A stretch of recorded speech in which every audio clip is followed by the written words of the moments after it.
Welcome back, 7:13. We want to return to that breaking news out of Passaic, New Jersey. A massive fire kept fire crews and local officials busy through the night. Joining us now by phone, Passaic Mayor Hector Lora. Mayor Lora, good morning to you. Thank you for joining us.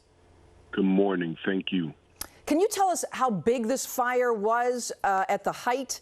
We know it was 11 alarms, still is. And how close houses or apartments might be to this? Give us a lay of the land. Well, as you stated, it was an 11-alarm fire. We're looking at two different structures that were connected over 200,000 square feet. In terms of how big it was, potentially this had the potential of being one of the worst fires in the history of our city due to the fact that it was a chemical plant, and if not for the remarkable response of the fire department, the hard work, the heroic work, the fire would not have been contained to the further end of the structure, and this could have reached the main plant, which would have resulted in mass evacuations and obviously greater concerns of fumes going into other municipalities as well as to our neighboring county of Bergen and Essex. So it was one of the worst fires that I have seen in terms of the potential adverse effects of the fire to the community and residents. But it was contained, though it's not under control completely. It has been contained, and firefighters continue to battle with the fire. The structure that is the closest proximity would be our Aspen Place buildings or Spear Village, where we have over 900 families that live right there, and we would have been, again, I'll reiterate, we would have had to evacuate all of them and find them shelter, and perhaps even many more families would have had to be evacuated from the area.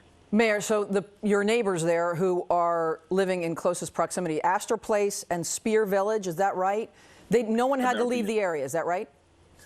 No, we did put out an alert to keep your windows closed. There was a reverse 911 made to Bergen County due to the air quality being assessed and concerns for residents to keep their windows closed, but we did not get to the point where we would have needed to evacuate everyone.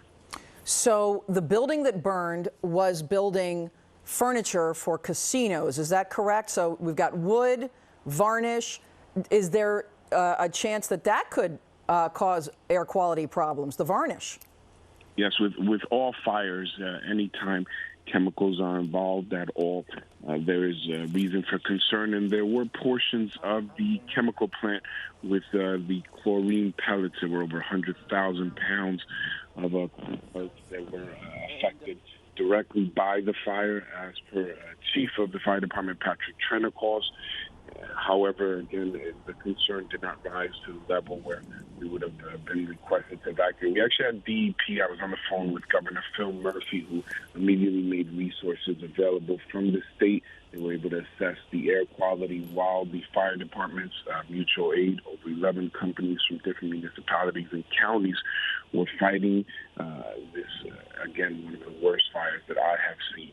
And they were able to let us know that families would not need to be evacuated. But they're going to be assessing the air quality for the next couple of days. Okay, Mayor Lora, thank you so much for joining us on the phone live. Amazing to see those flames and all that wind out there. Good job, firefighters. Exactly. Hats off to mutual aid, everything. You know, they come through for each other and definitely saved lives and prevented that fire from being much worse. So we thank you very much.